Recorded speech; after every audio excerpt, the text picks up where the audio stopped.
Welcome to Mindful School Marketing, your go-to podcast for personal and professional growth. We're school marketers, business owners, and moms passionate about connecting other school professionals with tools and strategies for success.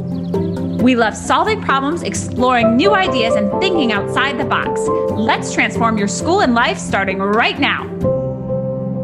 This episode is brought to you by Enquiry Tracker. Easily manage all your inquiries, tours, open houses, and applications with a system designed by K-12 education, marketing, and admissions professionals. Welcome to Mindful School Marketing. I'm Aubrey Bursch. And I'm Tara Clays. We are excited about this episode kicking off the new year.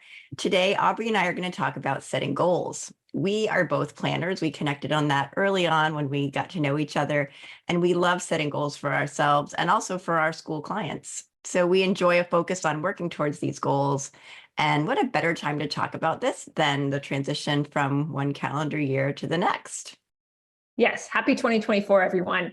Now, listeners may recall an episode we did a while ago with Megan Sumrell, who was a time management coach for women. It was a great episode, so be sure to check it out. It's episode 29 if you want to look at it, and we'll also include it in the show notes.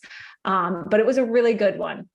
Yes, she shared some great things, and she has a fantastic system and process for planning, which may well work for you. So do check that out. But today we're going to take a more high-level look at goal setting, not necessarily day-to-day or week-to-week planning, so much as overarching goals. So commonly people do this 1 year at a time, right? People will set New Year's resolutions, and they'll do this at this time of year where you're reviewing maybe what happened last year and thinking about what you want to change.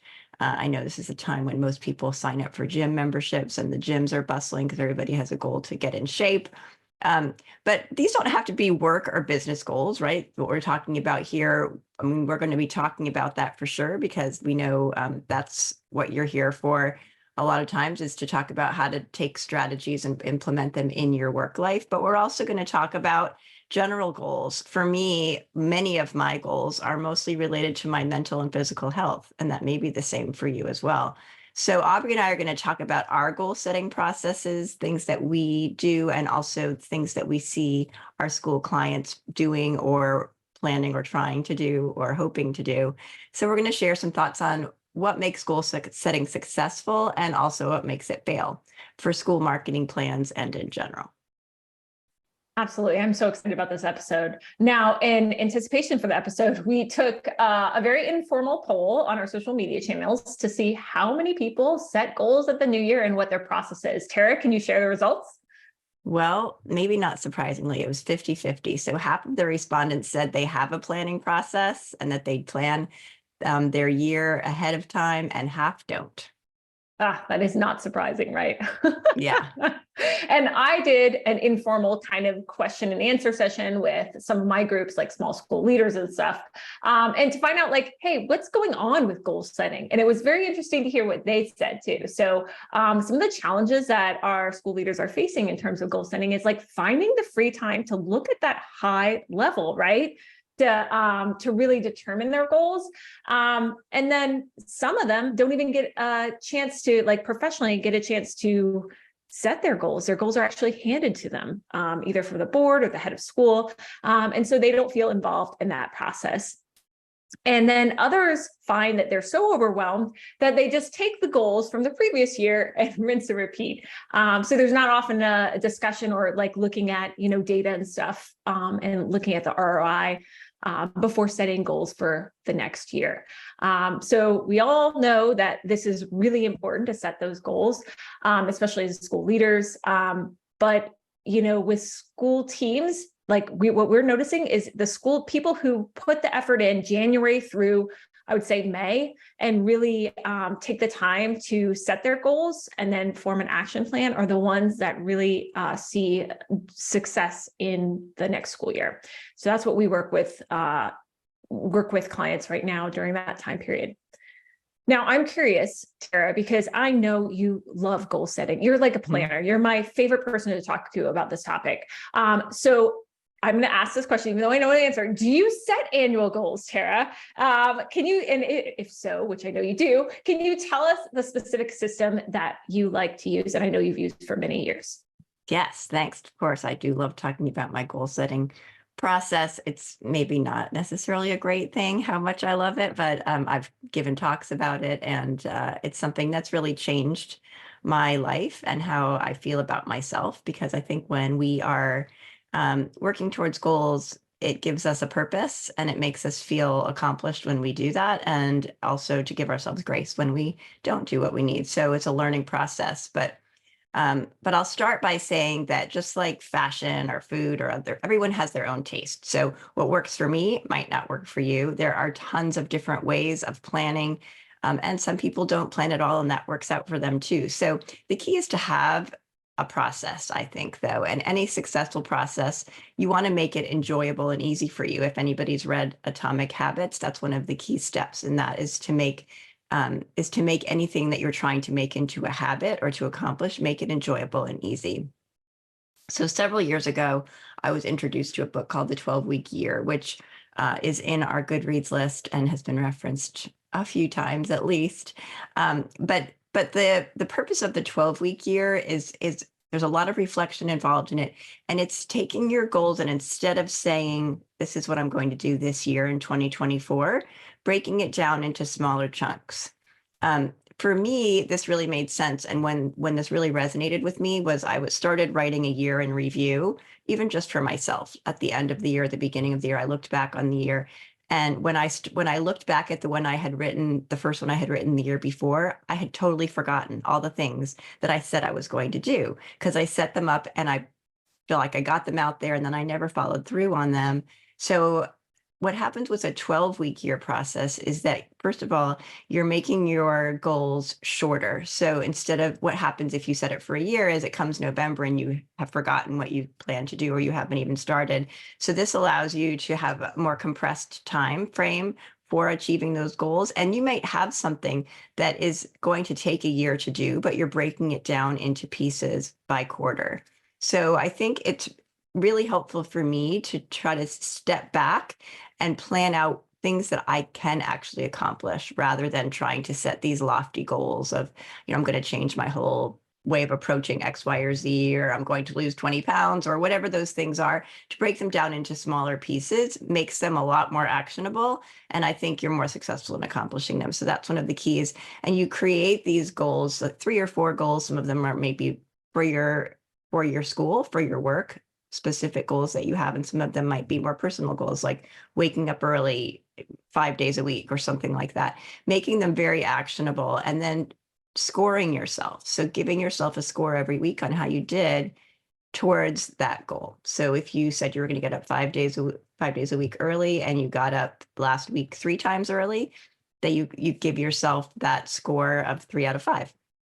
So I think that also helps, because then it gives you some measurable information about whether that goal is important to you as well. So if you find that you're not actually accomplishing the goal and you're getting a low score week after week, that might not be a goal that's important, or you may have set it incorrectly for yourself or set it too high. So all of those things, I think, help goal setting become something that's more concrete and tangible, but also something that is measurable, and you can really see whether it's a good fit for you or not. This year, I also have a new process that I've started. I just spent a couple of hours last night doing this. It's called Year Compass, and you can download it. I'll put the link in the show notes. This is not really, a marketing plan or anything that is necessarily related specifically to business. It really is more, you look back on your year and you make notes about what went well, what you enjoyed, those types of things, so that then you can employ those things towards your future year. So it's a great downloadable workbook that you can fill out. It has you maybe draw some pictures if you want to, or make lists. You kind of go back week by week over your year and see what you did and what really stands out to you. So that type of reflection at this time of year is also really helpful, rather than just kind of picking up where you left off, but looking back and really trying to make some decisions about what worked for you. So now that I've talked about these kind of this big picture goal setting and my process. And again, there are many different ways to approach goal setting. I'd like to kind of now hone in a little bit, and Aubrey, have you take over and talk a little bit about planning as it comes to our audience of school marketers, tying goals to a school's core values and mission. And also, I know for a lot of schools, strategic plans are part of that planning process and the board involvement in that as well. So let's kind of transition a little bit now into a deeper dive into specific school stuff. Yeah, so this is something that I'm really passionate about because I've worked a lot with boards, I've worked a lot with development and marketing teams, and we do see a lot of challenges around this area. So oftentimes there's there's a couple of things that happen. It's like you set the high level goals, but then no one actually chunks them down into tasks, into specific timeframes and stuff like that. And so it's less likely to happen when something like that happens. So that's one of the challenges we often see. Or there's a lack, we're so caught in the weeds as school leaders that we don't take the time to set the high level visions or ask the right questions about our goals as a school in our departments and overall. And therefore we're not thinking strategically, right? And talking about strategic plans, all of that. Everything has to be, goal setting is very important. And so the challenges we see is that people don't, after when you mentioned reflection, right, Tara? What we need to do at this time of year is also reflect on how things went, and not only reflect, obviously about how things went with our team's energy. I think that's so important as we're so overwhelmed as school leaders. How did the year feel for us, right? Where were some peak burnout places? Where did we see success? How did we define that success? What data do we have to support are the initiatives that we outlined and the goals that we set for ourselves last year? And after we take that time to review that and really reflect on that, then we can look forward and say, okay, so this upcoming year, we have to set some goals for that. And what does that look like? And once we take the time to reflect, set some goals, discuss new initiatives, I think things that might help us reach our goals and clarify our goals and set them, then it comes down to creating an actionable plan for them. And that's the other thing that I see this, especially with marketing plans. We work with a lot of schools on setting, creating marketing plans, and either they have the high level, the board wants a really high level view of a marketing plan, but that's not very helpful for the marketing team because they just want to know how to implement this thing. And so they have to take the time to say, okay, these are our goals, and let's backtrack. What does this look like in Q1? What does this look like in Q2? How are we really breaking it down so it's doable for our department? So that's one thing, especially with marketing plans that we see. And then for fundraising, for those of you who are in development, fundraising goals, it's very interesting to see what happens with this is either we're doing the thing where we say, let's just keep the goals from last year without really delving into the data. Or we're being handed goals from a higher, either the board or the head of school, and we're just executing on them, but we didn't actually have input into those goals. So I think thinking strategically about how other people are setting your goals for your department and what involvement that is. So if you're not presenting to the board about what your suggestions would be, then I highly recommend you do. In addition, I would say that it's really important to look at not only study your data and think strategically. So it's not, your goal might be 2 years from now, you need to build up your major donors, right? But that's not just going to happen in 1 year. So you have to set mini goals for yourself for this upcoming year that's going to set you up for success in 2 years down the road. So it's not just annual goals, but it's long-term goals as well for your department, and making sure that you're putting them into actionable steps so that you can make progress on them this year and moving forward. Yeah, exactly. Yeah, you have to break them down. It's like the 12-week year, right? You can't just have this big general goal. You need to break it down into actionable steps. That really is the only way to accomplish the goal, right? Is to have it step by step, for sure. Yeah. So Tara, I mean, I know the 12-week year is a great tool for this, and there are so many others. Do you have any, advice for school leaders as they're embarking on this process? Yeah, I think that a key is mindfulness, right? That's what we talk about a lot on this show. And as I talked about, being reflective. So it's not just a matter of sitting down and writing down your goals that you think are expected of you or that your board has communicated that they want generally, but you really need to spend some time doing this planning and it will pay off. But you need to reflect on what has worked and on how you're going to get to your goals. So you need to make a roadmap and break it down into actionable steps. So I use a spreadsheet. No surprise there, but I use a spreadsheet and I have an overarching goal, and then I list the different tasks that it will take to accomplish that goal. So if you are trying to increase your enrollment and you have an overarching goal of increasing enrollment, what are the things that you're going to do? So maybe one of the things you're going to do is you are going to add in some more open house events, right? So you're going to develop a strategy for some new open houses and schedule them and promote them and all of the steps that it takes to do that. If you're going to go to your local library and do a talk about, the benefits of a program that you have at your school, that's something that you're going to put on that list, and that all of the steps that go into planning that event.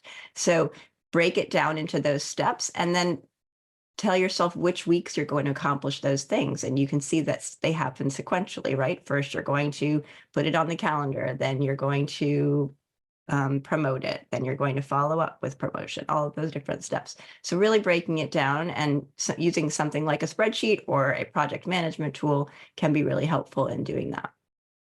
I love really, that. yeah, just taking a step back and thinking through step by step, not just one big giant goal, because then you're never going to accomplish that.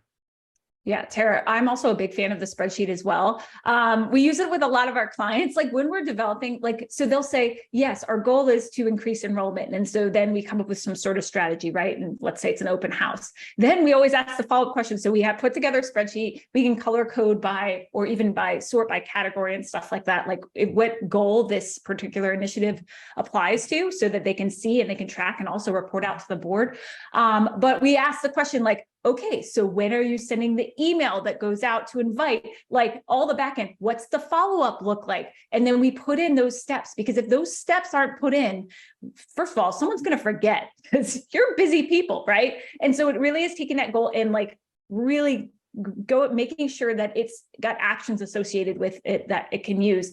And then I love what you said about like it was like something around finding the time, because so you have all this, and then how are you putting this in your calendar? So a calendar is a great tool. I know we both love our calendars. Like, where are you scheduling this to happen in your work life, right? Because if we're not scheduling time to tackle these particular items, then they are really not likely to happen. And so it's setting non-negotiable time on your calendar, perhaps each week, definitely in blocks and stuff like that, so that you can really dive in and take action on those things that are going to move your goal forward. Yeah, I think like I said at the beginning, everyone has something that feels good and works for them. Some people, block scheduling really works, and putting consistent blocks on their calendar. I've tried that. That's not something that works for me, but I do plan out my week, and then I try to break things down on a daily basis of what I want to accomplish. And sometimes those things get moved to other days if I don't get to them.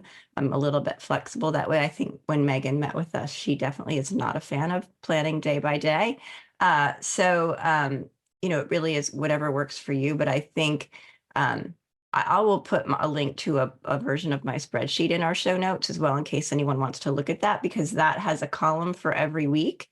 And so you can look and see what you have on your list for that week just by glancing at the spreadsheet. And however you do it, whether you write it in your daily planner, your weekly planner, or put it on your Google Calendar or put it in your project management tool, it really helps to kind of outline that. And then also the spreadsheet is coded in a way that then you give yourself a score. So every week it tells you what your score is out of 100% of all the things that you're supposed to do, if you did them or not.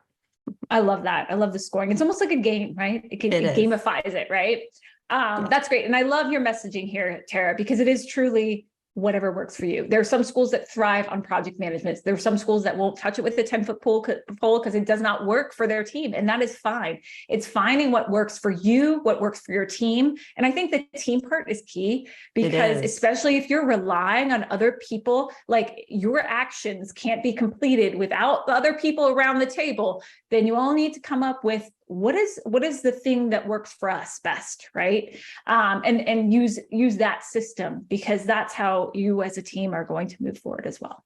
That's an important point. Yeah, thanks for sharing that. And I'm sure you see that in your small school leaders group, taking into account something that works for a team and then breaking it down into what works for you within that process as well. So yeah, this is all great information for us to be sharing. I'm so happy that we took the time to do it. And I know this little episode hopefully is just a little something people can take to heart and make some notes, and then go check out the show notes, because we'll put a few things in there that might be helpful as well. Yeah. And thanks for your spreadsheet, Tara. That's going to be, you guys are going to love it, because she's a master of spreadsheets. Well, you are too, but yes, hopefully it's helpful. And we'd love to hear from you, from people too. So feel free to comment in social media, reach out to us also through our website. You can reach out and let us know what planning processes work for you. And we're happy to add them to our show notes as well, if anyone has anything that really works that they want to share. So yeah, thanks for joining us today and taking a listen. Happy New Year, everyone. Happy New Year and happy planning. Inquiry Tracker is the all-in-one CRM solution used by over 250 schools. Easily manage all your inquiries, tours, and open houses. Key instant analytics help you manage and grow a robust pipeline. So end spreadsheets forever. The smart online application system with powerful document upload is a game changer. No school is too small or too big, and their Fast Start program will get you up and running in no time. Best of all, the system is designed by K-12 education marketing and admissions professionals. Check out Inquiry Tracker at inquirytracker.net. That's inquiry with an E, tracker.net.